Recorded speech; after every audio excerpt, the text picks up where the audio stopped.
पुरानी यादें ताजा करेंगे जब शो बनाने वाले चूतिया थे और हम भी। तो आओ यार शुरू करते हैं बिना किसी डेडिकेशन के। हमने वॉर में आपको दिखा दिया और बाकी चीजों में दिखा दिया। क्या पाकिस्तान इंडिया से ज्यादा डेवलप्ड है? पाकिस्तान इंडिया से ज्यादा काफी मामलों के अंदर बहुत डेवलप्ड है। कौन है ये पागल आदमी? वो तो मर गया ना, नेतन्याहू मर गया तो यही मर जाएगा। क्या बोला तूने? क्या ना, नेतन्याहू मर गया तो यही मर जाएगा। पाकिस्तान इंडिया से ज्यादा काफी डेवलप्ड है। भोसड़ी के, अब तो सच बोल दे भोसड़ी के।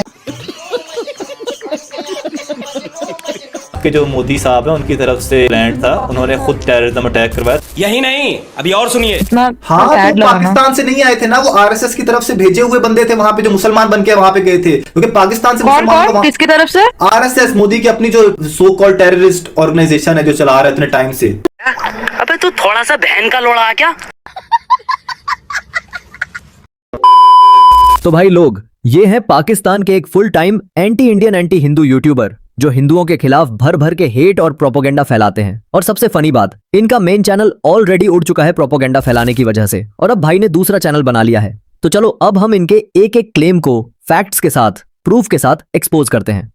आइए देखते हैं, बैठचंद मजा आएगा। तो इन भाई साहब का पहला क्लेम ये है कि क्योंकि इंडिया पर डेब्ट ज्यादा है और इंडिया का डेब्ट जीडीपी रेशियो 80% है, सो भिखारी इंडिया हुआ, पाकिस्तान नहीं। अच्छा, 3.3 ट्रिलियन का डेट आप लोगों के ऊपर है और भीख मंगे हम हैं। डेब्ट टू जीडीपी रेशियो कर सकते हैं बिकॉज दोनों मुल्कों की आबादी में बहुत ज्यादा डिफरेंस है। पाकिस्तान के पास 69% है, इंडिया पे 83% है।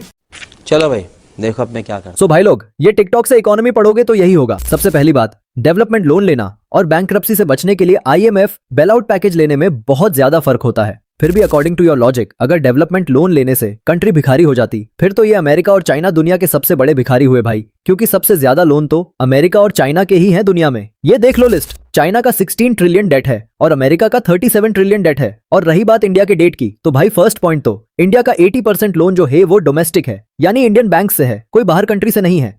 And second point is, India के पास ऑलरेडी $700 बिलियन का फॉरेन रिजर्व है। आपके पाकिस्तान जैसा सिर्फ 5 to 7 बिलियन का आईएमएफ लोन नहीं है, जो मैनेज नहीं हुआ तो कंट्री बैंकरप्ट होने के पास आ जाता है। अब यहाँ पे कुछ गवार बोलेंगे कि भाई आपके पॉपुलेशन ज्यादा है इसीलिए इकोनॉमी ज्यादा है, तो फिर भाई जापान और जर्मनी क्यों तुमसे आगे है फिर? दोनों मुल्कों की आबादी में बहुत ज्यादा डिफरेंस। और रही बात डेट टू जीडीपी रेशियो की, तो ये लिस्ट देख ले भाई, जापान का 200% डेट टू जीडीपी है, अमेरिका का 110% है। सो ये सब कंट्री भी भिखारी हुए क्या भाई? भैया जी आप तो। इसलिए ये टिकटॉक रील से इकोनॉमी पढ़ना छोड़ो और पहले आईएमएफ से भीख मांगने में और डेवलपमेंट लोन में डिफरेंस पता करो। अच्छा, 3.3 ट्रिलियन का डेट आप लोगों के ऊपर है और भीख मंगे हम हैं। गजब टूबीबाज आदमी हो। फिर भी डाउट क्लियर नहीं हुआ तो ये अपने खुद के प्राइम मिनिस्टर से सुन लो भाई कि कौन सी कंट्री भीख मांग रही है दुनिया से। मैं सऊदी अरब से होके आया हूँ, मैं यूएई के होके, अभी मैं तुर्की होके आया हूँ, और मैंने उन भाइयों को कहा कि आप हमारे बड़े अजीम भाई हैं, हमेशा आपने हमारी मदद की। और मैंने यही कहा, जब मैं आया हूँ तो आप समझेंगे शायद ये मांगने आया है, मैं मांगने नहीं आया लेकिन मजबूरी है। और भीख मंगे हम हैं। आज पाकिस्तान की कोई दुनिया में इज्जत नहीं है और भीख मंगे हम हैं। भिखारियों की क्या इज्जत होती है? आज कोई पैसे देने के लिए तैयार लेकिन भीख मांगने की आदत हो चुकी है तुम लोगों को, है ना? आज हम किसी दोस्त मुल्क में जाते हैं तो वो कहते हैं ये आए हैं मांगने के लिए। टेलीफोन किसी को करते हैं तो वो समझते हैं ये मांगेंगे हम तो। लेकिन भीख मांगने की आदत हो चुकी है तुम लोगों को, है ना?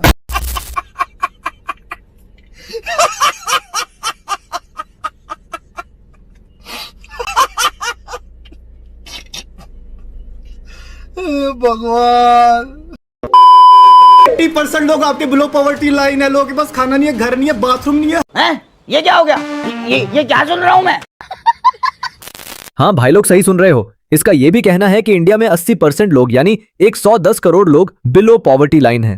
80% लोग आपके बिलो पॉवर्टी लाइन है।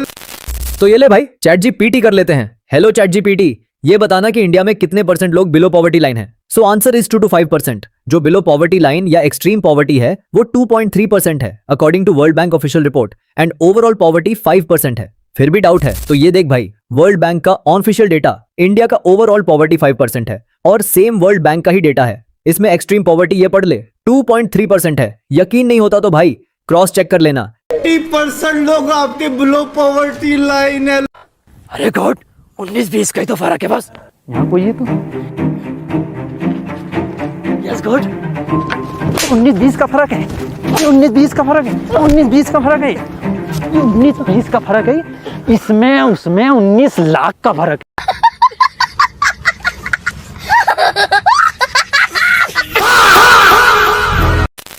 अब भाई चैट जीपीटी ये बता कि पाकिस्तान के कितने लोग बिलो पॉवर्टी लाइन में हैं।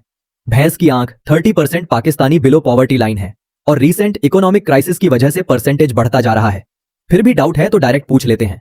तो बता भाई चैट जीपीटी, इंडिया और पाकिस्तान में किसमें ज्यादा पॉवर्टी है या बिलो पॉवर्टी लाइन किसकी ज्यादा है? ले भाई चैट जीपीटी बोल रहा है पाकिस्तान में ज्यादा गरीबी है, बिकॉज इंडिया का ओनली 2 to 5% है जो कि बहुत लो है, वेरएस पाकिस्तान का रीसेंट इकोनॉमिक क्राइसिस की वजह से बढ़कर 35 to 40% हो गए हैं। तो कंक्लूजन, पाकिस्तान में काफी ज्यादा लोग बिलो पॉवर्टी लाइन है एज कम्पेयर टू इंडिया। अब कुछ लोग बोलेंगे भाई के चैट जीपीटी अनपढ़ है इसीलिए ये सब झूठ बोल रहा है। 80% लोग आपके बिलो पॉवर्टी लाइन है। चूतिया बनाया तुमको। अब तो हद ही हो गई भाई लोग। इनका ये भी मानना है कि क्योंकि इंडिया में 80 करोड़ लोगों को फ्री राशन मिलता है तो इनके हिसाब से इंडिया में 80 करोड़ लोग गरीब हैं और सड़कों पर सोते हैं। गवर्नमेंट से राशन मांगते हो ना, 80 करोड़ लोगों में से हो ना जो गवर्नमेंट सड़कों पे होते हैं और जाके उनको गवर्नमेंट राशन देती है, उन्हीं में से हो ना। पहले कश्मीर या आटा, इस टाइम जो आटा ये देखेंगे साहब, मैं रैंडमली यहाँ पर लोगों से पूछ रहा हूँ भाईजान इस टाइम जो कंडीशन है, कश्मीर चाहिए आटा चाहिए? फिलहाल तो आटा चाहिए भाई, यही चीज है और बड़ी दुख वाली बात है। तो जो ये हुकूमत ने हालात कर दिए ना, लोग खुदकुशियां कर रहे हैं, सिर्फ आटा नहीं उनको मिल रहा है। लेडीज जो है वो दब के मर रही हैं, ट्रकों के नीचे आ रही मैंने बात किया खवातीन से, लेडीज पहले एक बंदे ने अपने 5 बच्चों को कत्ल कर दिया सिर्फ बेरोजगारी की वजह से। उसने गोलियां मार दी हैं, खुद को खाना नहीं खा सकते, सिर्फ खाने के पैसे नहीं थे उनके पास। देख रहे हैं, शर्म आनी चाहिए।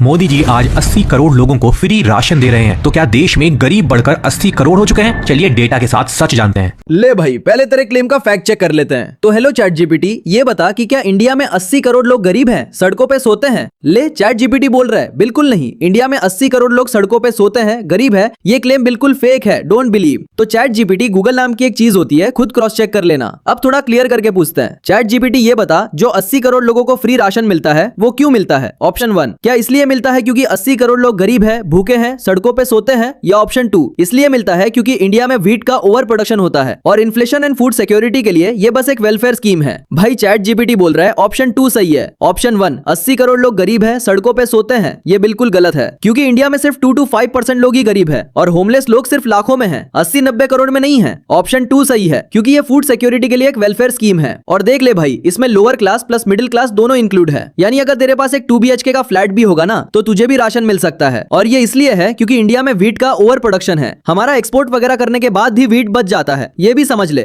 दोस्तों ये सब जानते हैं कि भारत सरकार एक बड़े पैमाने पर किसानों से MSP पर फूड ग्रेन्स खरीदती है, बट अक्टूबर 2010 में एक न्यूज आती है कि केवल पंजाब और हरियाणा में गवर्नमेंट वेयर हाउस में हर साल 67,000 टन ऑफ ग्रेन सड़ रहे हैं। जिसके बाद supreme court of India government को इस अनाज को पब्लिक में डिस्ट्रीब्यूट करने का ऑर्डर देती है, जिसके बाद PM मनमोहन सिंह कहते हैं कि सुप्रीम कोर्ट को गवर्नमेंट की पॉलिसी मेकिंग के काम में नहीं आना चाहिए एंड इतने बड़े स्केल पर डिस्ट्रीब्यूशन करना पॉसिबल नहीं है। ये न्यूज आपको आज भी इंटरनेट पर आराम से मिल जाएगी। जिसके बाद 2014 में सरकार चेंज होती है और मोदी गवर्नमेंट सुप्रीम कोर्ट का ऑर्डर मानते हुए हर राशन कार्ड होल्डर को फ्री अनाज डिस्ट्रीब्यूशन की स्कीम में इंक्लूड करती है। समझ नहीं आया तो भाई चेक कर ले, स्वीडन में भी पेरेंट्स को मंथली चाइल्ड अलाउंस यानी पैसे मिलते हैं। तो इसका मतलब ये नहीं कि स्वीडन में लोग अपने बच्चों को पाल नहीं सकते। जर्मनी में फ्री या cheap public transport ticket, housing support मिलता है। तो इसका मतलब ये नहीं कि जर्मनी के लोग कंगाल है, बस का टिकट अफोर्ड नहीं कर सकते। और अमेरिका और यूके में भी फ्री स्कूल लंच मिलियंस बच्चों को मिलता है। तो क्या तेरे लॉजिक से अमेरिका में बच्चे कंगाल है, खाना अफोर्ड नहीं कर सकते इसलिए उनको फ्री फूड मिल रहा है?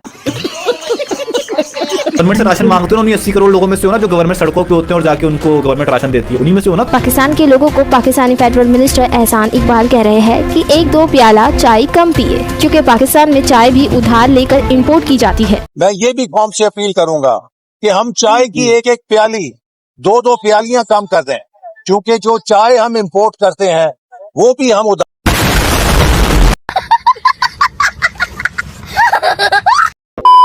बाथरूम हगने के लिए भैंस और खुद नहीं है, ये बाथरूम नहीं है। तो मैं क्या करूं, कैसे इस मुल्क में रहे?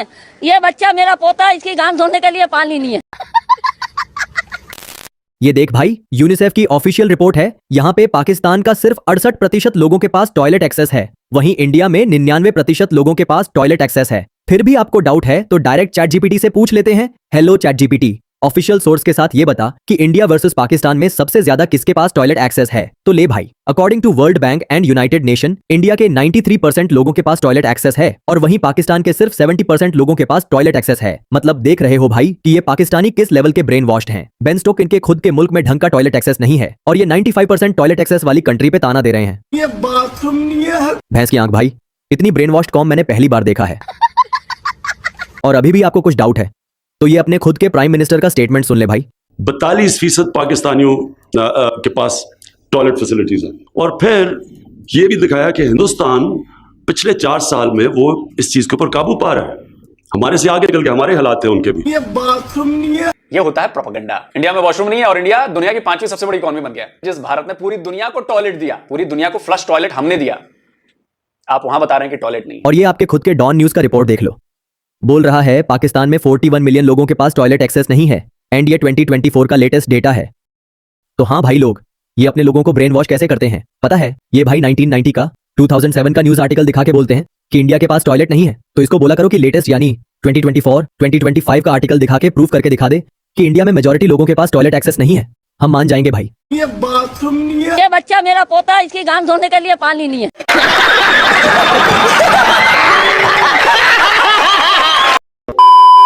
और इन लोगों का वॉर्स के ऊपर तो अलग ही दुनिया है भाई। हाँ भाई, इंडिया को 10 बार हरा चुके हैं ये लोग। भाई 3 युद्ध हार के इतने अंधकार में खुद को कोई हार कैसे अच्छा नहीं बताएं कौन सी वॉर हारे हैं हम, आप बताएं मुझे। सुना, हमने वॉर में आपको दिखा दिया। क्या ये क्या बक रहे हो मादरचोद?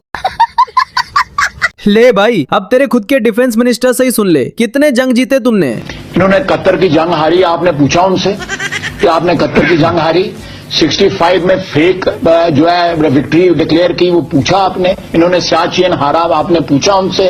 इन्होंने कारगिल हारा, आपने पूछा उनसे?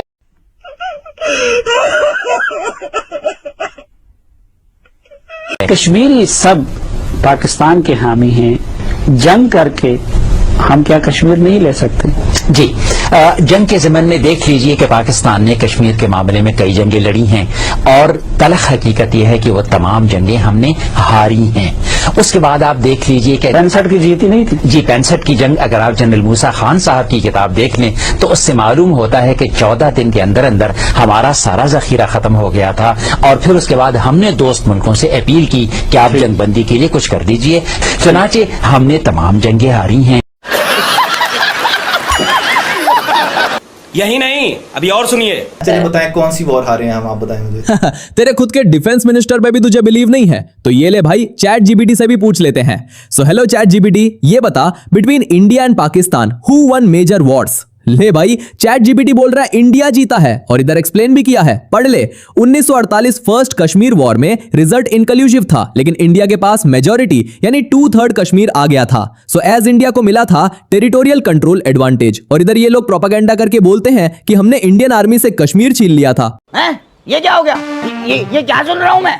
तो इसका भी फैक्ट चेक कर ले भाई, इंडियन आर्मी से तुमने कश्मीर नहीं छीना था। उस टाइम कश्मीर इंडिया के कंट्रोल में था ही नहीं। इंडियन आर्मी तो कश्मीर में या ये पीओके में तब थी भी नहीं। तुमने लोकल लोगों से ट्राइबल इन्वेजन करके पीओके कैप्चर किया था और जब इंडियन आर्मी ऑफिशियली डिप्लॉयड हुई तो कैसे पीछे भागे थे ये क्रॉस चेक कर लेना। कौन आगे बढ़ा और कौन पीछे हटा ये भी चेक कर लेना।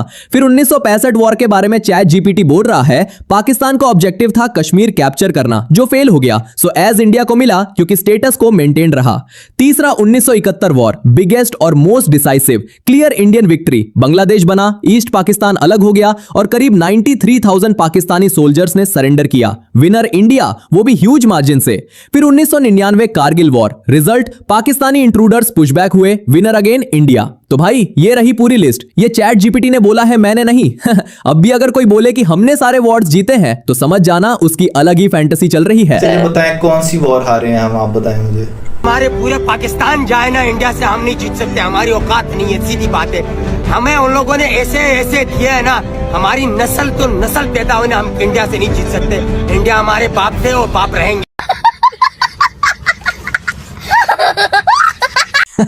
और फिर भी तेरे में अगर कुछ बचा कुचा डाउट है तो ये YouTube पे डिफेंस डिटेक्टिव नाम से एक चैनल है, उसमें सारे वॉर्स की वीडियोस मिल जाएंगी। हिम्मत है तो लाइव में अपनी ऑडियंस के साथ देख लेना अपने चैनल पे, क्योंकि उसमें तेरे खुद के कंट्री के ऑफिशियल गवर्नमेंट के लोग, आर्मी के लोग की क्लिप्स है जो खुद डिफीट एक्सेप्ट कर रहे हैं। क्योंकि हर वॉर के बारे में डिटेल में बताने बैठेंगे तो वीडियो बहुत लंबी हो जाएगी। फिर भी अगर तुझे लगता है कि पाकिस्तान जीता है तो भाई काउंटर प्रूफ दे देना, वॉर के ऊपर एक स्पेशल रिप्लाई वीडियो मिल जाएगी। वो पाकिस्तान को क्यों नहीं हरा सका? 1947 के बाद 1947 की जंग हुई, पाकिस्तान जीता, क्यों? उसके पास कलमे की ताकत है।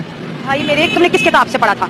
पाकिस्तान ने इंडिया से 4 जंगें लड़ी हैं, चारों की चारों हार है, चारों की चारों हार है। पर बातें सुन ले तो कहते हैं पाकिस्तान जीता। हाँ देखो ना, आपके इतने जज्बे से आए हो कि हम जीते हैं, बट हम तो हारे हैं। कारगिल हार गए, 1971 हार गए, 1965 हार गए, 1948 हार गए, जीते आज तक हम कौन सी हैं? तो फिर ये बातें क्यों फैलाते हैं कि फिर आपको मुझे झूठ पिला के आपने भी कहा जीता, मैं भी कहती थी जीता, फिर जब मैं फील्ड में फिर मैंने पढ़ा, मेरे को ये तो गलत बताया था। आप फील्ड में आए ना, इस टाइम मैं फील्ड में नहीं हूँ।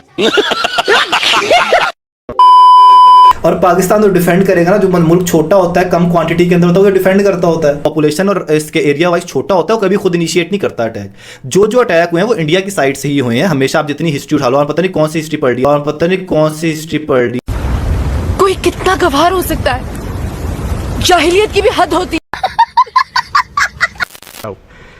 India went to war with you 3 times, all wars initiated by Pakistan. India occupied East Pakistan, converted into Bangladesh, vacated. तो जो अटैक हुए हैं वो इंडिया की साइड से ही हुए हैं हमेशा। All wars initiated by Pakistan. तौबा तौबा तौबा, थारा मूड खराब कर दिया। ले भाई, इसका भी चैट जीपीटी से पूछ लेते हैं। तो बता भाई, इंडिया और पाकिस्तान के बीच जितने वॉर्स हुए थे वो किस कंट्री ने पहले इनिशिएट किए थे? तो according to ChatGPT short answer है मोस्टली पाकिस्तान ने स्टार्ट किया था वॉर। ये एक्सप्लेन भी किया है, पढ़ ले। इंडो पाक war of 1947 to 48 Pakistan backed tribal invasion से स्टार्ट। इंडो पाक वॉर ऑफ 1965 पाकिस्तान की इन्फिल्ट्रेशन ऑपरेशन जिब्राल्टर से स्टार्ट।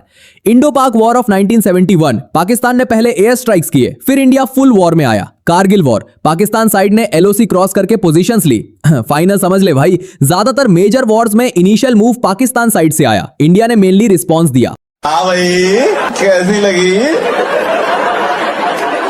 आगे स्वाद? ये तो छोड़ो भाई, इसको अपने हिस्ट्री का भी नहीं पता। हाँ भाई, इसको ये भी नहीं पता कि 1965 की वॉर में इंडियन आर्मी लाहौर तक घुस गई थी। हम लोग अंदर घुसे थे, आप लोग हर बिल्कुल 65 हम लोगों ने हराया। हम लोग अंदर घुसे, रावलपिंडी लाहौर तक हमारी आर्मी गई, लेकिन हम लोग गई, किसने खेल के रावलपिंडी लाहौर तक गई आर्मी? ले देख भाई, ये कोई बड़ा इलाका है लाहौर का। उस एरिया को कैप्चर करके उसके पुलिस स्टेशन में पाकिस्तानी फ्लैग फेंक कर इंडियन आर्मी ने तिरंगा फहराया था। ये देख ले फोटो। यकीन नहीं हो रहा तो इसको चैट जीपीटी या गूगल से क्रॉस चेक कर लेना। और ये चैट जीपीटी का भी देख ले, 1965 वॉर में क्या इंडियन आर्मी लाहौर तक गई थी? शॉर्ट आंसर, हाँ गई थी। इसमें डेट भी मेंशन है, 6 सितंबर 1965। और जिन जिन इलाकों में एडवांस हुई थी उनके नाम भी दिए हैं। फिर भी बिलीव नहीं हो रहा तो गूगल का सर्च देख ले, इसमें साफ लिखा है capturing the Burki village and reaching the Dograi sector. ठीक से पढ़, कैप्चर लिखा है। और इसका विकिपीडिया पेज भी है, सर्च करके देख ले, वहां भी इंडियन विक्ट्री लिखा है। तो सोचो भाई लोग, इतना सब कुछ इंटरनेट पर होने के बाद भी अगर ये लोग बिलीव नहीं करते तो समझ जाओ किस लेवल का ब्रेन वॉश हो गए। किसने खेल के रावलपिंडी लाहौर तक गई आर्मी? देख आराम से देख, आराम से देख, आराम से देख।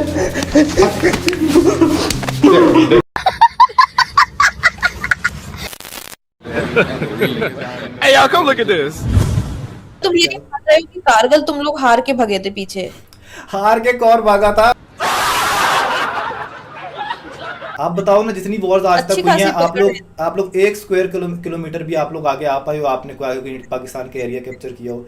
1 स्क्वायर किलोमीटर क्या भाई, तेरे को पूरा एरिया गिनवाता हूँ, क्रॉस चेक कर लेना गूगल पे। 1971 में, ये डेट भी लिख ले, 8 से 14 दिसंबर को ये सारे इलाके लिए थे इंडियन आर्मी ने। टर्तुक, थंग, टैक्सी, चालका, जो पहले पाकिस्तान का पार्ट थे, लेकिन इंडियन आर्मी ने उसे लेकर इंडिया का पार्ट बना लिया और आज भी प्रेजेंट डेट में वो इंडिया का ही पार्ट है। और इन सब का एरिया ये पढ़ ले, 800 स्क्वायर किलोमीटर है। आप लोग 1 स्क्वायर किलोमीटर भी आप लोग आगे आ पाए हो? आपने पाकिस्तान के एरिया कैप्चर किया हो?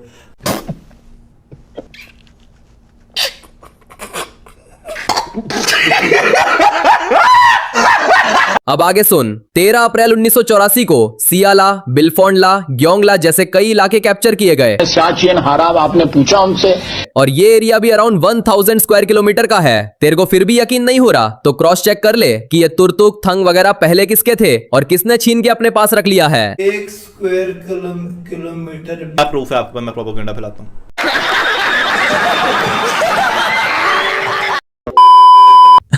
इनकी गलती नहीं है भाई लोग, इनकी मीडिया में इजराइल 10 बार हार चुका है ईरान से, अमेरिका तबाह हो रहा और इंडिया के तो 10 टुकड़े होने वाले हैं। और 2025 में जो कॉन्फ्लिक्ट हुआ उसको ये लोग वॉर बोल के बताते हैं अपनी पब्लिक को। 1971 वॉर नहीं, 93,000 बिगेस्ट सरेंडर, वो नहीं, बस कहीं छोटा मोटा कॉन्फ्लिक्ट को वॉर बोलते हैं ये लोग। इनकी पब्लिक को इतना चुरन दिया गया है कि इन गधों को प्रॉपर वॉर और कॉन्फ्लिक्ट में डिफरेंस ही नहीं पता। जैसे भाई उस हिसाब से तो हम भी 1962 के वॉर में बहुत सारे पॉइंट्स पर चाइना से कॉन्फ्लिक्ट्स जीते हैं, लेकिन ओवरऑल तो हमें यही पढ़ाया जाता है कि हम वो वॉर हारे थे। हमको तो फैक्ट पढ़ाते हैं। तू भाई पहले चैट जीपीटी कर, वॉर वर्सेस कॉन्फ्लिक्ट का डिफरेंस पता कर पहले। चूतिया मत बनाओ लोगों को। हाँ भाई, इनकी अलग ही दुनिया चलती है। जैसे अभी ईरान ने अमेरिका के 15-16 फाइटर जेट्स या प्लेन वगैरह गिराए तो उस लॉजिक से ये बोलते हैं कि ईरान जीत गया वॉर। मतलब समझ रहे हो माइंडसेट? इनके लॉजिक अप्लाई करो तो रशिया भी हार चुका है वॉर भाई, क्योंकि यूक्रेन ने भी बहुत से जेट्स गिराए थे रशिया के। उस लॉजिक से तो भाई 1971 के वॉर में भी बहुत से इंडियन जेट्स गिरे थे। तो तुम लोगों के लॉजिक से अगर फाइटर जेट्स या ड्रोन गिरने से वॉर जीत जाते हैं तो भाई कांग्रेचुलेशन। 1971 जंग भी जीते हो यार तुम। और फ्यूचर में चाइना ताइवान की वॉर में चाइना के जेट्स ड्रोन वगैरह भी गिरेंगे तो ये ताइवान को विनर डिक्लेयर कर देंगे भाई। फिर भी तेरे को समझ नहीं आ रहा तो ये चैट जीपीटी का एक लिस्ट देख भाई। इसमें country wise fighter jet crashes की एक ओवरऑल लिस्ट है जिसमें ट्रेनिंग में हुए क्रैशेस, वॉर क्रैशेस सब इंक्लूड हैं। ओके, तो ये देख ले भाई। सबसे ज्यादा क्रैश अमेरिका के ही हुए हैं, 10,000 क्रैशेस, फिर रशिया के 7,000 क्रैशेस, चाइना के और 1,500 क्रैशेस, इंडिया के और 500 क्रैशेस और नीचे फ्रांस जर्मनी का भी देख सकता है। सो इसका मतलब ये नहीं है कि यूएसए एयरफोर्स या रशियन एयरफोर्स को जेट्स उड़ानी नहीं आती या वीक एयरफोर्स है, नहीं भाई। एयरक्राफ्ट लॉसेस डिपेंड करता है नंबर ऑफ फ्लीट्स पे। जैसे जिसके पास जितने ज्यादा जेट्स होंगे उसका नंबर ऑफ लॉसेस भी ज्यादा होगा, ये कॉमन सेंस है। ये एक और चैट जीपीटी का लिस्ट देख, इसमें ओनली ट्रेनिंग या एक्सरसाइज में क्रैशेस का लिस्ट है, वॉर क्रैशेस को एक्सक्लूड किया है, ये चेक कर ले। इसमें भी यूएस और रशिया के पुराने जेट्स बहुत बार क्रैश हुए हैं क्योंकि इनका रन टाइम ज्यादा है। और नीचे न्यू एयरक्राफ्ट का भी नंबर्स है, चेक कर ले भाई। और वेंस की आंख तेजस से ज्यादा तो तेरा JF-17 क्रैश हुआ है भाई। डोंट बिलीव तो क्रॉस चेक कर लेना। सो ये सिंपल सी लॉजिक है भाई। तू JF देख ले या F-35 देख ले, जब ये नए नए आए थे तो इनका भी बहुत से क्रैशेस हुए हैं और कई पायलट भी मरे हैं। लेकिन ये पाकिस्तानी है ब्रेन वॉश्ड, ये अपने ही एक कुएं में रहते हैं। इनके पास या तो फेक AI न्यूज जाता है या फिर वन साइडेड हाफ नॉलेज वाली न्यूज आती है। सो ये लोग कभी फुल पिक्चर देख ही नहीं पाते भाई। लाइक भाई, जब इंडिया का second moon landing mission Chandrayaan 2 fail हुआ था तब ये बहुत खुशियां मना रहे थे, और जब चंद्रयान 3 सक्सेसफुल हो गया तो इनकी बोलती बंद हो गई। चंद्रयान थोड़ा खराब लैंड हुआ तो वहां के एक बड़े पत्रकार है, उसने मेरे को ट्वीट कर दिया, और भाई शायर आजम उतर गया जहाज। मैंने उसको पलट के ट्वीट करा, वो ब्लॉक करके भाग गया। भाई चंद्रयान 1 सेंटीमीटर, तो मैंने कहा तू तो रहने दे, क्योंकि झंडे पे चांद होना और चांद पे झंडे होने में औकात का अंतर होता है। सेम लॉजिक भाई, तेजस मेड इन इंडिया बन रहा है, वो 10 बार भी फेल हो जाए हमें फर्क नहीं पड़ता क्योंकि एंड में इंप्रूव ही होगा, हमें बस पायलट का दुख रहता है। और भाई चाइना को भी अपना खुद का इंजन शनयांग WS-10 बनाने में लगभग 30 साल लगे थे, ये भी चेक कर लेना। उन्होंने 90s में डेवलपमेंट स्टार्ट किया था, बीच में मल्टीपल फेलियर्स हुए और 2018 से 20 के आसपास जाकर ऑपरेशनल हुआ। उससे पहले वो भी रशियन इंजन ही यूज करते थे। लेकिन टेक्नोलॉजी में दूसरे कंट्री को जज कौन कर रहा है? पाकिस्तान, जो साला 2026 में भी 70cc बाइक चलाते हैं और वो भी इंपोर्टेड दूसरी कंट्री की। और अपडेट के नाम पे हर साल स्टिकर्स बदल के 70cc बाइक चलाने वाली कौम दूसरे कंट्री को टेक्नोलॉजी पे ताना मार रही है, बोलो। BC इनका खुद का कुछ है नहीं, इनका सुपार को आर्मी चलाता है, बोलो। चाइना का 80% डिफेंस, हाँ भाई वो सारा अपना चाइनीज माल पाकिस्तान में डंप करता है। ना इनका टाटा महिंद्रा जैसा कोई ढंग का कार ब्रांड है, 70cc की बाइक को स्टिकर बदल बदल के चलाते हैं भाई, और ये इंडिया को ताना मारते हैं। मतलब समझ रहे हो किस लेवल के ब्रेन वॉश्ड और बेशरम है ये। चूतिया और चूतिया बनते रहोगे, सदियों से तुम चूतिया बनते आ रहे हो, तुम्हारा इसके अलावा कोई चारा भी नहीं बेटा। जैसे आपने सुना होगा ना, जब 4 घोड़े रेस में दौड़ रहे होते हैं तो कुछ गधे बाहर बैठ के लास्ट आने वाले पर हंस रहे होते हैं। सेम भाई ये लोग वही गधे हैं जो खुद कुछ नहीं करते, बस जो कर रहा है उस पे जलते रहते हैं।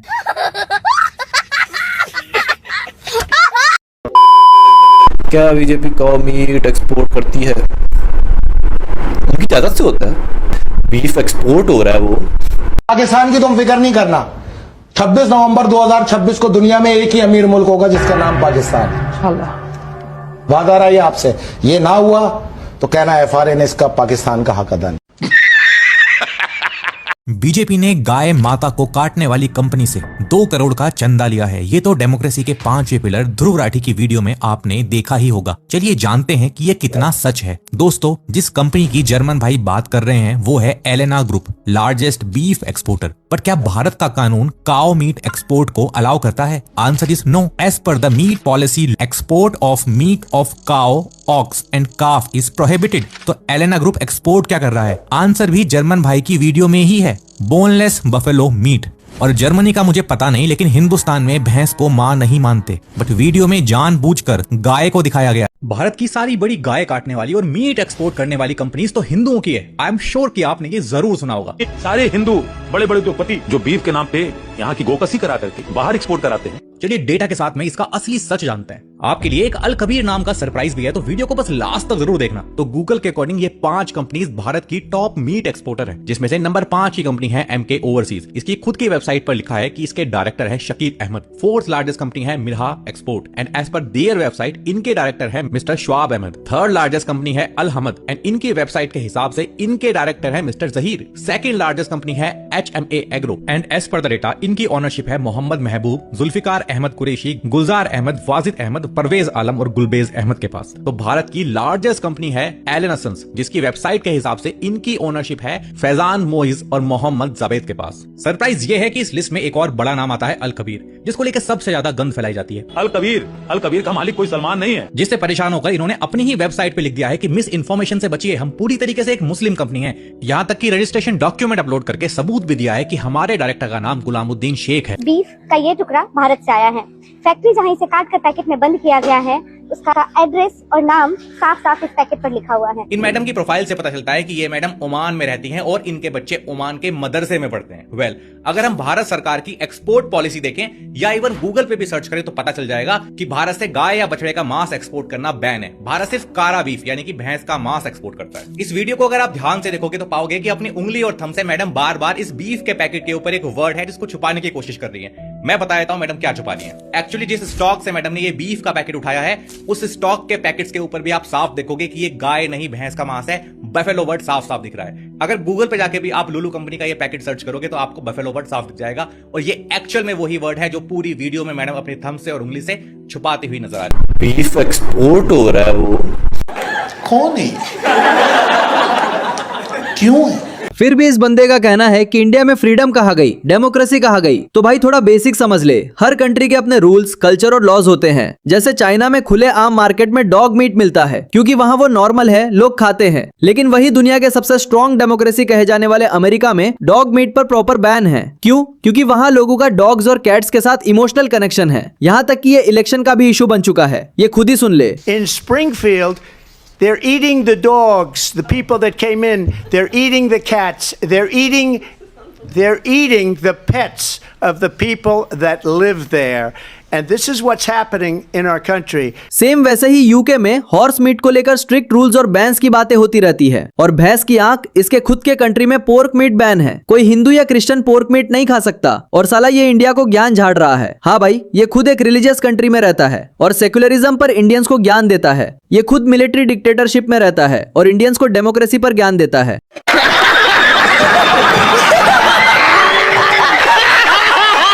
मतलब समझ रहे हो किस लेवल का ब्रेन वॉश होंगे ये और इसकी ऑडियंस। 26 नवंबर 2026 को दुनिया में एक ही अमीर मुल्क होगा जिसका नाम पाकिस्तान है। इन गवारों का ये भी मानना है भाई कि क्योंकि मोदी जी का नाम एप्स्टीन फाइल में मेंशन है तो मोदी भी रेपिस्ट है और इसी वजह से ब्लैकमेल हो रहे हैं।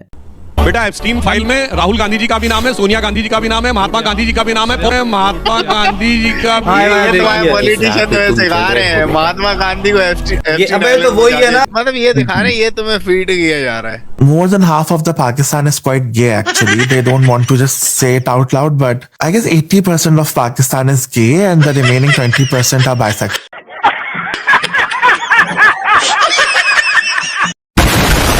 एप्स्टीन फाइल में राहुल गांधी जी का भी नाम है, सोनिया गांधी जी का भी नाम है, महात्मा गांधी जी का भी नाम है, जॉन पॉल सेकंड का भी। अब ये गवार इसका क्या लॉजिक देते हैं कि क्योंकि महात्मा गांधी तो बहुत पहले पैदा हुए थे तो उनका नाम आज के एप्स्टीन फाइल में कैसे आ सकता है? यही इनका काउंटर होता है। बताओ ये गधे की जाट क्रॉस चेक करना भी भूल जाते हैं भाई। गांधी जी का पॉलिटिशियन तो सिखा रहे हैं महात्मा गांधी को तो वही है ना। बात से बिल्कुल सहमत हूं कि गवार क्रॉस चेक नहीं करते हैं, लेकिन मैं तो गवार नहीं हूं, मैं पढ़ा लिखा हूं, मैं चेक करूंगा। तो आइए खोलते हैं गूगल पर department of justice United states की ये वेबसाइट और इसमें सर्च करते हैं। तो ये खोलते हैं department of justice United states की वेबसाइट और यहाँ पर आ जाएगा आपका एप्स्टीन फाइल्स, डालेंगे सर्च बॉक्स में और जैसे ये डालेंगे आपका ये खुल के आ जाएगा सामने एप्स्टीन लाइब्रेरी ऑप्शन होगा। एप्स्टीन लाइब्रेरी को क्लिक करेंगे, उसके नीचे स्क्रॉल करेंगे और सर्च फुल एप्स्टीन लाइब्रेरी आएगा, वहाँ पर राहुल गांधी नाम डाल देंगे। अरे बाप रे बाप, ये तो धोती खोल रहा है यहाँ पे। क्या क्या लिख दिया इसमें, लिखा dynastic rule of Gandhi and their Congress party. अरे बाप रे, पूरा खानदान लिखा हुआ है, इंदिरा गांधी, राजीव गांधी। राहुल गांधी को बता रहे hopeless, amateur, poorly advised person. लोग प्रियंका गांधी का भी नाम है इसमें। तो इसके बाद अगर देखें तो सोनिया गांधी का तो इतनी बार नाम है, बाप रे बाप, मैं तो शर्म से मर जाऊं। महात्मा गांधी जी, अरे इसमें कैसे आ गए, वो तो बाद में पैदा हुआ था। एक दो एप्स्टीन फाइल्स में किसी का नाम होने से ये मतलब नहीं होता कि वो कब पैदा हुआ कब पैदा नहीं हुआ, उसमें बस एक रेफरेंस दिया गया है। इसी तरीके से नरेंद्र मोदी का भी रेफरेंस दिया गया है कि भाई वहां हम उससे मीटिंग करने की कोशिश कर रहे हैं, एक दो ईमेल्स में उसका नाम आया। ऐसे हरदीप पुरी में एक दो ईमेल्स में नाम आया है। ना कोई फोटो है, ना कोई कॉल रिकॉर्ड्स है, ना ही कोई ऐसा ट्रेवल लॉग है जहां पर ये मेंशन हो कि नरेंद्र मोदी ने एप्स्टीन आइलैंड्स का ट्रेवल किया हुआ है। तुम लोगों के मुंह से भाई रिसर्च का नाम अच्छा नहीं लगता, मैं सच बता रहा हूं, तुम लोगों के मुंह से रिसर्च शब्द बहुत बेवकूफी भरा और बचकाना लगता है।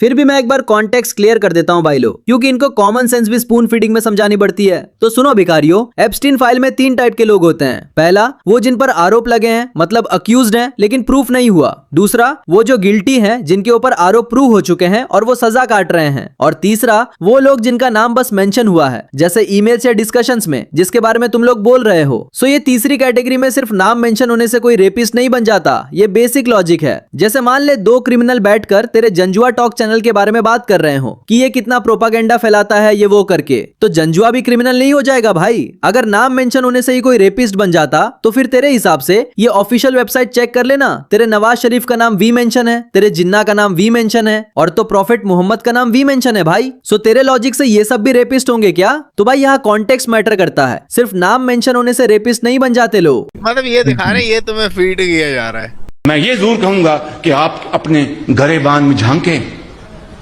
अपने पंजाबी में कहते हैं अपने मंजी थले आप अपना झाड़ू दें। क्या कहते हैं मंजी थले की डांग दे, मंजी थले डांग दें, मंजी थले डांग दें, डांग फेरे, sorry Manji, I am sorry, मैं माफी, मंजी थले डांग फेरे। मैं जा रहा हूँ, ये प्रेस कॉन्फ्रेंस है, क्या करेंगे?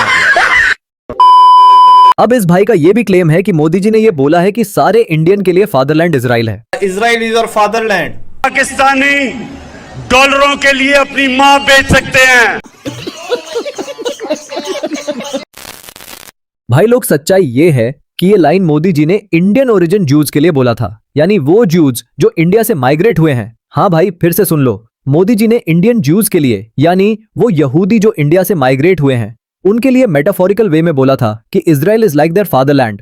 लेकिन आपको तो पता है इन लोगों की अलग दुनिया होती है, तो इन्होंने वो इंडियन जूज वाला क्लिप कट कर दिया और आधा अधूरा 8 सेकंड की वीडियो बनाकर बोल दिया कि मोदी जी ने सारे इंडियंस के लिए वो लाइन बोली थी, जबकि वो सिर्फ इंडियन ओरिजिन जूज के लिए लाइन बोली गई है। ये फुल स्टेटमेंट आप सुन लो। Movement from India to Israel to, when many Indian Jews migrated to Israel in the mid 20th century. Today, a vibrant Indian origin Jewish community lives here. They are contributed to the building of modern Israel in laboratories and hospitals, in classrooms and also on the battlefield. They hold firmly that Israel is their fatherland and India their motherland. वो Indian origin के Jews के बारे में बात कर रहे हैं कि वो लोग इजराइल में रह के इजराइल को अपना फादरलैंड मानते हैं, यानी कि एंसेस्ट्रल लैंड, एंड इंडिया को अपना मदरलैंड मानते हैं, वो जमीन जहाँ पे उनकी नर्चरिंग हुई है। ये फादरलैंड मदरलैंड वाली लाइन वैसे तो बेसिकली सिर्फ ज्यूज लोगों के बारे में बोली गई है, लेकिन इस क्लिप को लोग आधा काट के ऐसे दिखा रहे हैं जैसे यहाँ पे मोदी जी पूरे इंडिया के बिहाफ पे बोल रहे हैं कि सारे इंडियंस के लिए फादरलैंड इजराइल है एंड मदरलैंड इंडिया है, जबकि इस भाषण में ऐसा कुछ भी नहीं बोला गया है। पाकिस्तानी डॉलरों के लिए अपनी मां बेच सकते हैं। 1965, 1971 वो सब तो छोड़ो भाई, पुरानी जंग थी, तो हम सोच सकते हैं कि लोगों को ब्रेन वॉश किया जा सकता है, लेकिन यू डोंट बिलीव गाइज, इनको 2025 में भी ब्रेन वॉश कर रखा है। लाइक ऑपरेशन सिंदूर को लेकर भी इनको बहुत सारी हाफ नॉलेज, मिस इन्फॉर्मेशन और एआई वाली वीडियोस का लाहौरी चूरन खिलाया गया। यही नहीं, अभी और सुनिए। वो लोग भाग के जा रहे थे, वो नदी पार करके जा रहे थे, वो बॉर्डर साइड ही जा रहे थे ना। कोई बंदा कोई पकड़ा नहीं गया, कोई ऐसी फुटेज नहीं है जो वो भागते हुए उनको दिखाया गया, कोई ऐसी एक बंदे की लाश भी हाथ में आई, कुछ कोई फुटेज नहीं है, कुछ भी नहीं है। तो हम पंजाब के अंदर एक लॉ लेके आ रहे हैं जिसमें जो गटर का ढक्कन चोरी करेगा, जो गटर का ढक्कन बेचेगा, जो गटर का ढक्कन खरीदेगा, उस सबको 1 से 10 साल कैद होगी। गटरों के ढक्कन हम रात को, शाम को, दिन को लगा के जाते हैं, रात को वो चोरी हो जाते हैं। खुदारा गटरों के ढक्कन चोरी ना करें। कोई ऐसी एक बंदे की लाश भी हाथ में आई, कुछ कोई फुटेज नहीं है, कुछ भी नहीं है। तो ले सुन ले भाई दूसरी साइड की स्टोरी और पर्सपेक्टिव। सो पहलगाम अटैक के बाद 2 मेजर ऑपरेशंस हुए थे भाई लोग। पहला था ऑपरेशन सिंदूर, जिसका ऑब्जेक्टिव था टेरर इंफ्रास्ट्रक्चर और उनके नेटवर्क को डिस्ट्रॉय करना, और दूसरा था ऑपरेशन महादेव। और मैं लिख के दे रहा हूं, ऑपरेशन महादेव के बारे में इन भिखारियों को पता भी नहीं होगा भाई। हाँ भाई, ऑपरेशन महादेव में वही सेम टेररिस्ट मारे गए थे जिन्होंने पहलगाम अटैक किया था। ये भगवान क्या जुल्म है। यकीन नहीं हो रहा तो ये डेटा के साथ बता रहा हूं, सुन। ऑपरेशन सिंदूर का मेन ऑब्जेक्टिव उनके पूरे टेरर इंफ्रास्ट्रक्चर और सपोर्ट सिस्टम को डैमेज करना था। इस ऑपरेशन में इंडिया ने 9 टेरर कैंप्स पे स्ट्राइक्स किए थे और ऑफिशियल क्लेम्स के अकॉर्डिंग 100+ टेररिस्ट मारे गए थे। कैंप्स और लॉन्च पैड्स डैमेज हुए थे, और ये सारे तेरे international anti India left wing news वाले लाइक रॉयटर्स, BBC और अल जजीरा भी रिपोर्ट किए थे। और फिर भी बिलीव नहीं हो रहा तो ये तेरे खुद के कंफर्मेशन सुन ले। मैं आपको थोड़ी सी एक तारीफ करना चाहता हूँ, बताना चाहता हूँ, जहाँ पर इन्होंने रात को जिस शख्सियत के मकान पर इंडिया ने जो हमला किया है, 2 जगहों पर उसने हमला किया। एक उसने मौलाना मसूद अजहर जो एक जिहादी कमांडर है, ये वही मसूद अजहर की बात कर रहा है भाई लोग, जिसको यूनाइटेड नेशंस ने ऑफिशियली टेररिस्ट डिक्लेयर किया हुआ है, और वो जैश ए मोहम्मद का फाउंडर है। मौलाना मसूद अजहर जो एक जिहादी कमांडर है, जो जैश ए मोहम्मद के सरबराह हैं, उनके घर पे इन्होंने हमला किया। उसकी फैमिली के 12 लोग शहीद हो गए, जिसमें छोटे बच्चे भी शामिल हैं। और दूसरा हमला मुरीद के लश्कर तैयबा के मरकज पे किया है, वहां पर भी लोगों की शहादत की खबरें वसूल हुई हैं। ये इनका नॉर्मल सिटीजन है भाई, जिसके हाथ में AK-47 है। बताओ, सब कुछ कुर्बान करने के बाद 7 मई को भावलपुर के अंदर मौलाना मसूद अजहर की फैमिली के लोग, बहने और बेटे और बच्चे रेजा रेजा हो गए। भाई लोग इनके लुक देखो, फिर बोलते हैं दुनिया हमको टेररिस्ट क्यों बोलती है।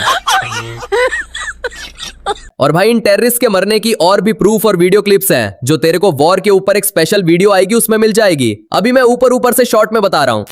अब सबसे मेन बात सुन, ऑपरेशन महादेव जो तेरे सवाल से भी रिलेटेड है। कोई ऐसी एक बंदे की लाश भी हाथ में आई, कुछ कोई फुटेज नहीं है, कुछ भी नहीं है। सो ऑपरेशन सिंदूर के साथ ऑपरेशन महादेव भी किया गया था, जो तेरे मीडिया ने तेरे को नहीं बताया होगा या तेरे फीड में भी नहीं आया होगा। You know why? Because operation Mahadev में ही पहलगाम टेररिस्ट में से 3 को मारा गया था। उनका नाम भी सुन ले, ये पहला टेररिस्ट सुलेमान शाह जो लश्करी ताइबा का कमांडर था एंड पहलगाम का मास्टरमाइंड। दूसरा टेररिस्ट का नाम अबू हमजा एंड तीसरा बंदा था यासिर करके। ये तीनों को मारा गया था एंड इनकी डेड बॉडी की फोटोज भी रिलीज हुई थी। ये देख, यूट्यूब में शायद अलाउ ना हो, ब्लर हो जाए, फिर भी तू ट्विटर पे जाके उनके डेड बॉडी की फोटोज देख लेना एंड फेस भी मैच कर लेना पहलगाम अटैकर से, और ग्रोक से वेरीफाई भी कर लेना कैसे उनके सैटेलाइट फोन्स इंटरसेप्ट करके लोकेशन ट्रैक की गई, कैसे उनसे Pakistani ID and Pakistani government related documents भी मिले जिसका तुम्हारे नादरा डेटाबेस से मैच भी हुआ, एंड कैसे कराची मेड फूड आइटम्स भी मिले थे। ये सारी चीजें डिटेल्स एंड प्रूफ के साथ तेरे को स्पेशल वीडियो आएगी, उसमें मिल जाएंगी।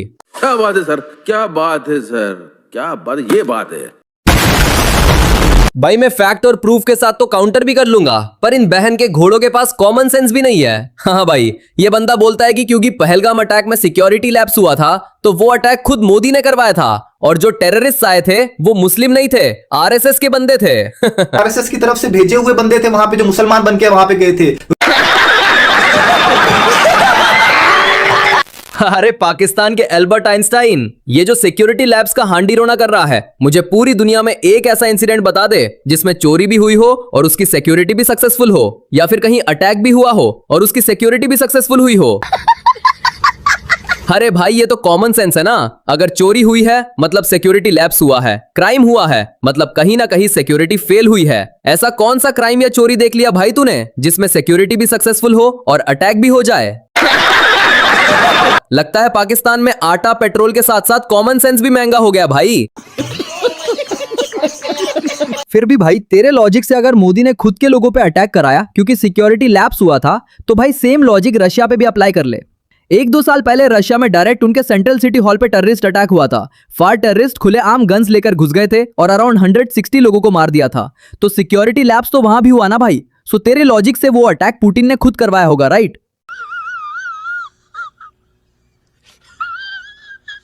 और रशिया में ऐसे और भी कई टेररिस्ट अटैक्स हुए हैं जिनमें इस्लामिस्ट मिलिटेंट्स का नाम आया था। Мы знаем, что преступление совершено руками радикальных исламистов. Совершено руками радикальных исламистов. तो अब यहां भी बोल दे कि वो सब पुतिन के आदमी थे जो मुस्लिम बन के घूम रहे थे।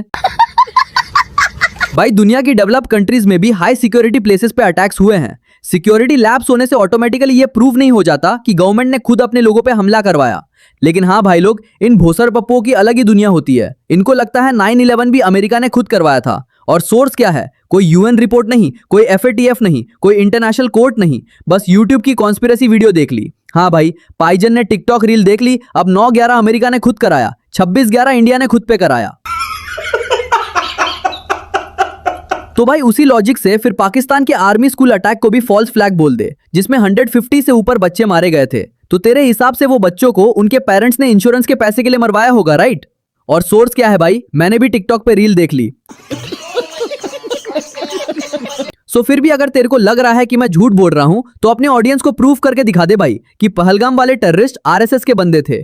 पाकिस्तान टेररिज्म करता है या नहीं? वो तो आपने खुद बोल दिया ना कि मैं बोलता हूं कि नहीं करता। तो आपका आंसर है नो। Obviously no. क्या?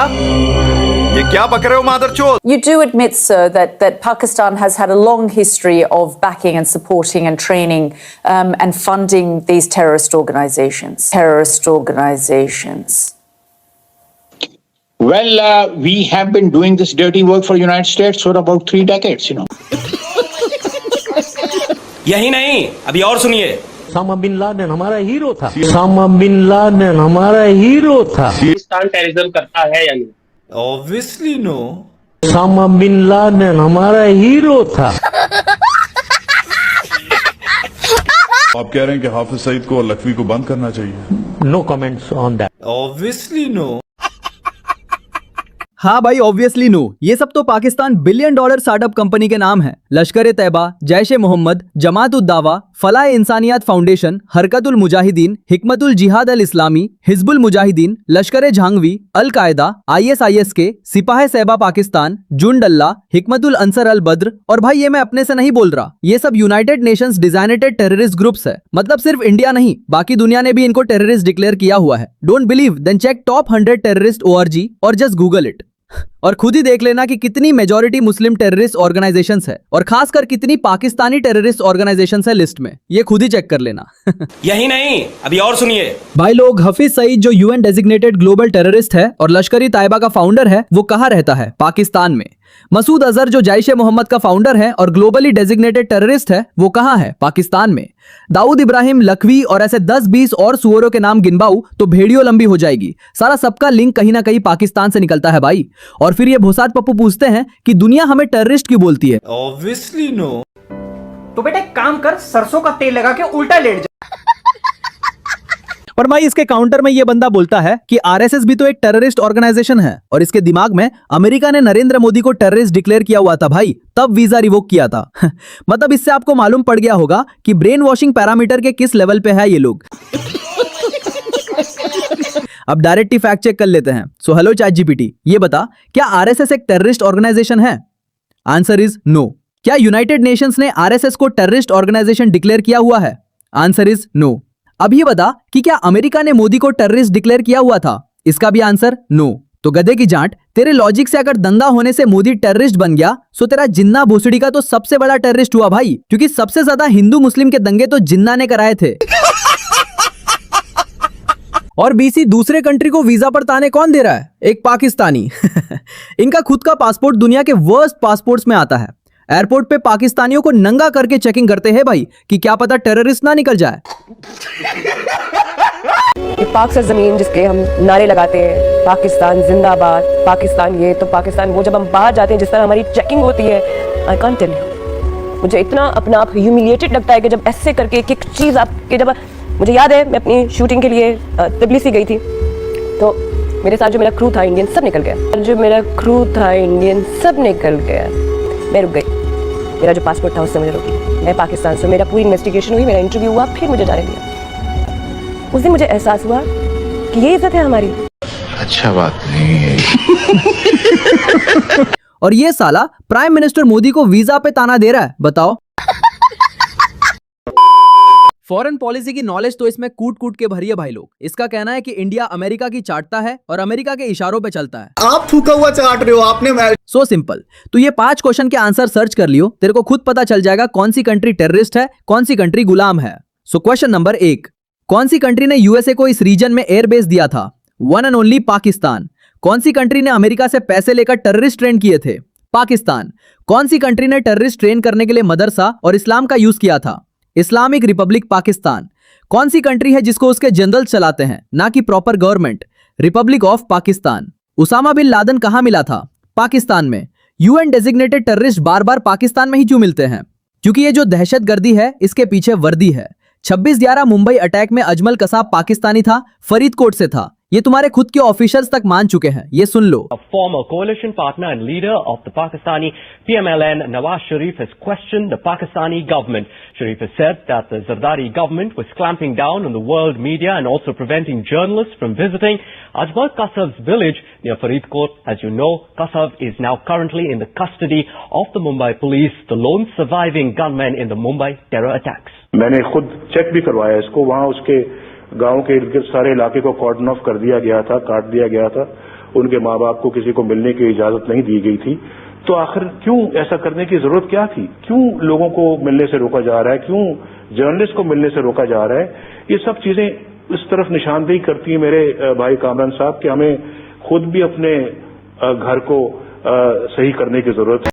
अजमल कसाब का पता इंडिया को इन्होंने दिया। इन्होंने इंडिया को पता बताया कि अजमल कसाब जो है, उन्होंने जो फरीदकोट का एड्रेस है वो नवाज शरीफ ने दिया। अगर ये बात गलत साबित हो तो जो चोर की सजा वो मेरी सजा है। और भाई इसके काउंटर में ये लोग कुलभूषण जाधव का नाम लेते हैं। अरे भाई, there is a difference between an agent and a terrorist. International court में तुम लोग केस हार चुके हो। कुलभूषण यादव को टेररिस्ट प्रूव नहीं कर पाए और वो एक एजेंट था। वैसे ही अमेरिका के सैकड़ों एजेंट्स रशिया की जेल में होते हैं, रशिया के एजेंट्स अमेरिका की जेल में होते हैं। सेम सर्च कर ले, कितने पाकिस्तानी एजेंट इंडिया ने पकड़े हैं।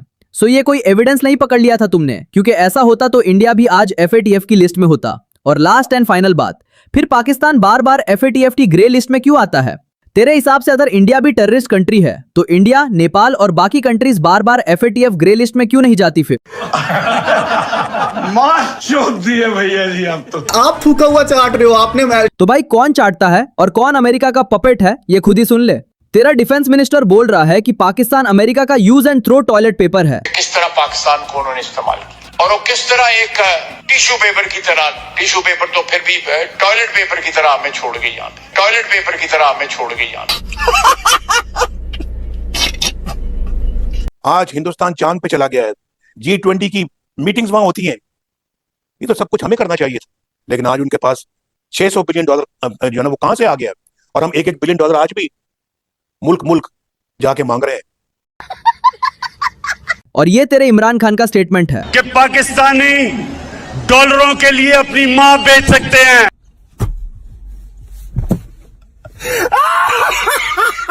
कि पाकिस्तानी डॉलरों के लिए अपनी मां बेच सकते हैं।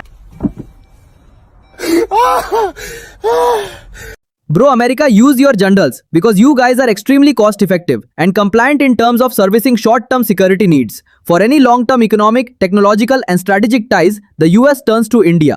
ये तेरे खुद के आर्मी ऑफिसर बोल रहे हैं भाई, सुन। इसीलिए अमेरिका जो है वो डिक्टेटरों को पसंद करता है ऐसे ममालिक में, क्योंकि एक फर्द वाहिद ने फैसला करना होता है। तो पाकिस्तान के अंदर वो आर्मी चीफ को बहुत अपनी मर्जी से जो वो यहाँ आर्मी चीफ नहीं बनता, अगर आप समझते हैं कि वैसे ही हम बना सकते हैं, ये हमारा अंदरूनी मामला है, ऐसा नहीं होता। यानी हमारी आजादी जो है वो बिल्कुल बराए नाम है। हमें मुल्क दिया गया लेकिन हमें आजादी तो नहीं दी गई। मेरा नंबर 1 के ऊपर नाम GHQ से गया था। जनरल बेग से पूछ लीजिए। एक बात तय है कि अमेरिका की मंजूरी के बगैर यहाँ आर्मी चीफ नहीं बना कर।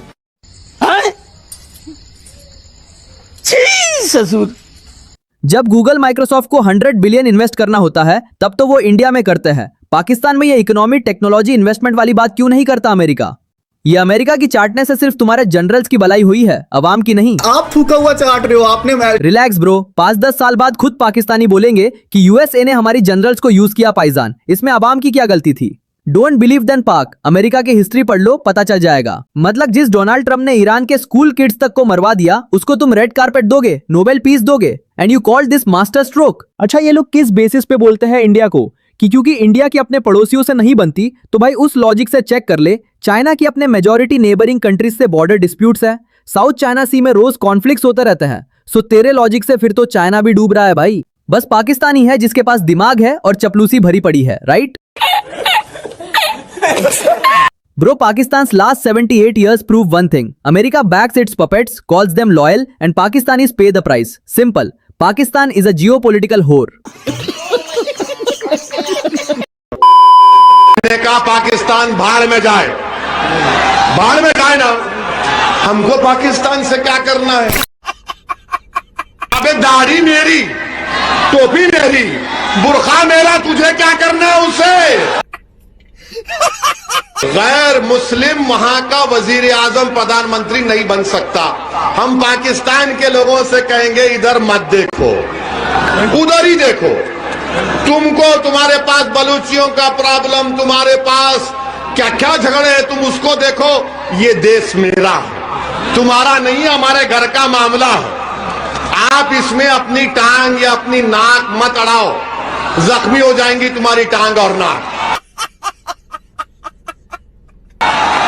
तुमको इस्लाम के माने समझ में नहीं आए, हमको समझ में।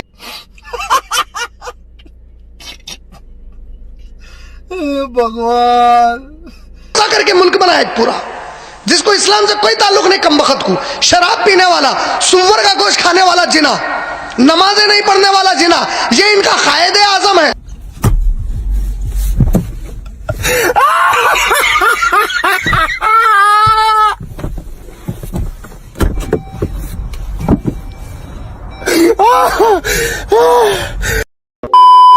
मैं प्रोपेगेंडा फैलाता हूँ। पाकिस्तान टेररिज्म करता है या नहीं? Obviously no. उस प्रोपेगेंडा का तुम्हारे पास कोई प्रूफ नहीं है। क्या पाकिस्तान इंडिया से ज्यादा डेवलप्ड है? पाकिस्तान इंडिया से ज्यादा बहुत डेवलप्ड है। क्या मैं प्रोपेगेंडा फैलाता हूँ? बताइए किस एक भी चीज का बताइए नाम। अगर पाकिस्तान डेवलप ना होता तो बाकी सारे मुल्क आके पाकिस्तान के अंदर इंडस्ट्रीज वगैरह लगाने के लिए तड़प ना रहे होते। पाकिस्तान के अंदर इंडस्ट्रीज वगैरह लगाने के लिए तड़प ना रहे होते। उस प्रोपेगेंडा का तुम्हारे पास कोई प्रूफ नहीं है। जो मोदी साहब है उनकी तरफ से लैंड था, उन्होंने खुद टेररिज्म अटैक करवाया। ताकि मैं प्रोपेगेंडा फैलाता हूँ। 22 वर्जिन्स मिलेंगे। वर्जिन्स मिलेंगे? वर्जिन्स कहाँ से आपने सुन लिया चीज? एक हूरे होती है ना, लाइक वो तो ऑब्वियसली ये आप लोगों का जो इस तरह 1000 अप्सराओं वाला है, हमारा तो 700 आपको तो 1000 अप्सराओं वाला है। क्या बोला तूने? स्वर्ग के अंदर 1000 अप्सराएं मिलेंगी, आपका तो ये है। मैं प्रोपेगेंडा फैलाता हूँ। इसके बाद प्रूफ भी नहीं है। उस प्रोपेगेंडा का तुम्हारे पास कोई प्रूफ नहीं है। मैंने कहा कोई एक क्लिप दिखा दो इसके अंदर मैं प्रोपेगेंडा अगर मैं फैलाता हुआ तो कोई क्लिप। वो तो मर गया ना, नेतन्याहू मर गया तो यही मर जाएगा। क्या? नेतन्याहू मर गया तो यही मर जाएगा। ये क्या बक रहे हो मादरचोद?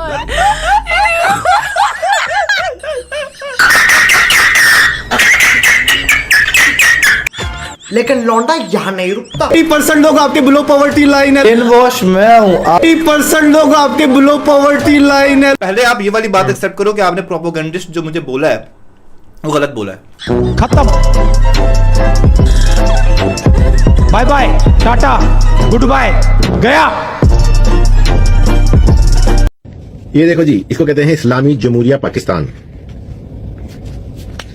ये देखो, ये रहा इस्लामी, ये रहा जमहूरिया, और ये लंड पे चढ़े पाकिस्तान। फक यू पाकिस्तान की आर्मी एंड पाकिस्तान के पॉलिटिशियन। अदालतें चोर, फकिंग पुलिस चोर, आर्मी चोर, पॉलिटिशियन चोर, सारे मादर चोर हैं। लंड पे रखो इसको, मैं थूकता नहीं इस पासपोर्ट के ऊपर। लानत है इस बैंचोद कंट्री पे। जिंदगी में कभी भी बैंचोद पाकिस्तान की तरफ देखना भी नहीं है। इस बेइज्जती, इस पासपोर्ट को रखना बेइज्जती है बैंचोद हमारे लिए। तुम्हारी में सबकी मां को चोदो, सारे आर्मियों की। 6 लाख आर्मी कांडू है बैंचोद। इंडिया को पाकिस्तान पे हमला करना नहीं चाहिए। इन मादर चोदों के अकाउंट में पैसे डालो और ये आपको कश्मीर दे देंगे, बल्कि आपको लाहौर भी दे देंगे। ये इतने बहन चोद हैं ये पाकिस्तानी आर्मी, पाकिस्तानी पॉलिटिशियन, पाकिस्तानी जज, पाकिस्तानी फकीन अदालतें, सब चोर बहन चोद। लानत है तुम सबकी मां को चोदो। लवणे न भोज्यम